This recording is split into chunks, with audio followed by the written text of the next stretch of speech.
Prime Minister, I want to ask you about the airline tickets again, because your two previous responses were not clear. The federal government is the regulator of Canada's airlines. Will you use that power and authority over them to insist the people who paid for tickets and were not given refunds get those refunds? This is an important issue to Canadians that we are working with the airlines and with Canadians concerned on. We're looking at what other countries have done in these measures, and we're looking to make sure that Canadians are supported financially through this time, but that also we're going to come back with airlines that function here in Canada for the long term. Getting that balance right will be delicate, but it is something that we're working on. But, Prime Minister, don't you see this as fundamentally unfair that people bought tickets, may never be able to use them, and are now given vouchers instead that they can't use? Don't you just think it's a matter of fairness and it's the right thing to do, whatever the issues the airline industry is facing right now? This is why we are working with all concerned parties to try and find a solution.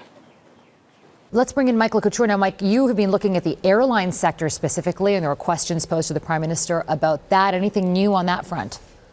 I thought it was really interesting how he phrased those answers, because the question came on multiple times, first in French and then in English, on what happens to these consumers who maybe have bought tickets and they have not been fully refunded, but instead they've been given these travel vouchers that what can you do with, because we don't know whether or not airline travel will be something that a lot of people do in the near future. And he continued to say that he's working with consumer groups, he's talking to Canadians, talking to the airlines as well, and while he wants to protect consumers, and I'm just going to look at my notes for a second. He said they don't want to be out of pocket, but at the same time, we want to make sure there are airlines after all of this.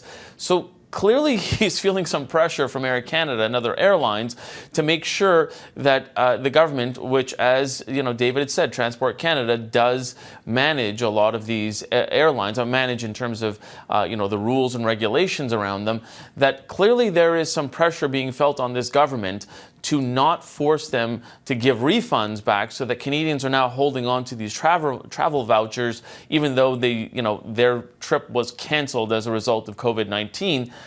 So it's interesting how he continued to say that. He wants to make sure that there is still airlines around after all of this, clearly feeling that pressure from the airlines who are saying, just the example, Air Canada on Friday said they're going to lay off 20,000 employees. So there is that pressure there on the government to not act too swiftly, not to come down too hard on them in trying to force them to give those refunds, because the airline industry, clearly feels it's at a tipping point here. Okay. Thank you so much for that. That is Mike Le Couteur and David Akin, both joining us from Ottawa.